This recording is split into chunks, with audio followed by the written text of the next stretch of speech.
It's Monday, we're back. Spent some time on this carbon black 50K mile 2000 today with that headlight. So if you remember before, I would plug in the ballast and the bulb outside of the headlight. Everything worked fine. Once I installed things in the headlight, it wouldn't work. What the hell? It was working before. I took it out to fix the ballast installation, which was just totally wrong before. And this must be why, because it doesn't work when it's properly installed. So in, out, like 40 times, different ballasts, different bulbs, everything works before I put it in the light. Doesn't make any sense. So started looking at the light. This is not obviously that headlight, it's a different one. There's 3 places where the ballast bracket installs on the light fixture. This is a metal screw and a plastic cup, no drama. Same thing over here. But this one, why is this one different? This one's got a metal stud and a locking nut on it. So you open up the light, take all this out of there, and then you feel around in there with your longest finger and determine that there's a cable on the other end of that stud that goes over to a grounding spade down here. So I'm thinking, why does that need to be grounded? The ballast is grounded independently of that. So we took that spade off and just put some electrical tape over it temporarily, and it works. So there must be some sort of internal circuitry problem with that left headlight, but it does work without that spade connected. So seemingly that is our solution. Earlier today, we finally got rid of that carbon black fuel car. Of course, he gets a few miles away, check engine light comes on. Well, it's for the maths. We drove the car, noted it really ran out of power at 4,000 RPM plus, and it even went in limp mode on us once. Swapped in some different MAFs and filters from a different car. It ran beautifully. So I recommended that to the customer. Customer declined and then comes back with the problem. It's like, well, I told you how to fix it. You declined it. So he's back home. He's going to order the parts and then schedule additional service. He also needs oxygen sensors, so maybe he'll be back. Nate's car, he was in here all weekend until like 3 a.m. this morning, and the oil squirters are on, all the rod bearings are done, new Vanos pump, new regular oil pump, gear lash set properly, new tensioner, oil chain tensioner. He's got PTSD looking at this now. That was the entire weekend. So we're going to take things over from here, reinstall the lower, I guess, the oil pan. There aren't upper and lower, but we'll get the oil pan on, get all that sealed up. Where is it? Mike cleaned it up today, did a really nice job.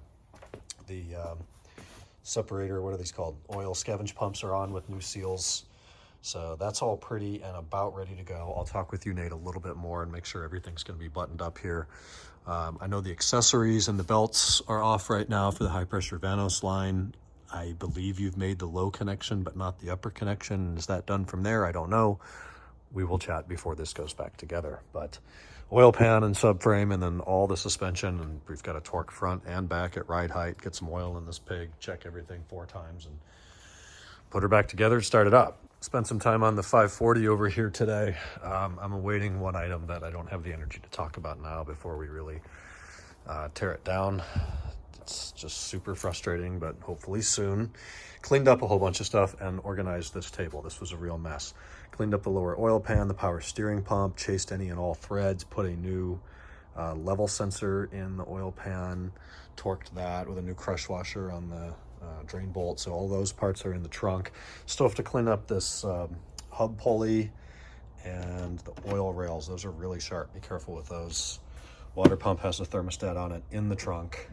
As far as I know, everything is here except it's the cam cap, the bolt on the cam cap stripped out, and you can't just helicoil it. I already talked about that, I guess, but it's up north at a sublet right now in LA or Orange County, and he's having trouble with it. So it's just been a nightmare because I can't rotate the cams without that cap on there because it's going to push the lobes down into the valve lifters, stress the hell out of the camshaft, and I don't want to risk cracking that. So I have to be patient. Oil pan's all clean and pretty. There's a couple little dents in it that are more visible from beneath, not enough to warrant replacement, but that's definitely, I don't know, kissed some parking pylons or what happened there, but that's ready. Power steering pump is dated 2008, which is nice, so it's been replaced. That's ready to go back in. And I cleaned up the expansion tank too, and that thing's actually, it says made in China on the bottom, which I don't love. I don't think the Phoebes are. It's a fairly easy part to replace, but that is a part that'll leave you 100 miles from home out in the desert on a 95-degree day. So if there's an affordable OEM one in town, I may just do that and put it in now, and then everything will be new. Mike worked on Toledo for a bit today. All 4 door vapor barriers are resealed. Some of them had been done before. We've got 1 door panel undergoing repairs right now. That'll go back on tomorrow. And we replaced all the vacuum hoses under the hood for the secondary air, that one-way valve. And then we still got the code for secondary airflow too low. Well, it turns out that valve was seized.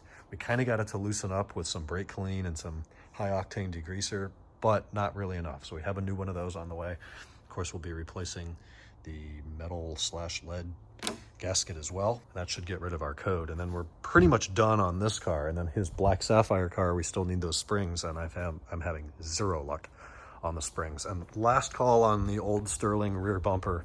It's about to hit the dumpster tomorrow. I can't even get anything for it. That's the brunt of the damage. The rest of it's intact. It's had some paint work. I'll leave the trims on there if anybody wants it. It's better than many others. Certainly room for improvement. That's why I replaced it, but it's not terrible. Come get it.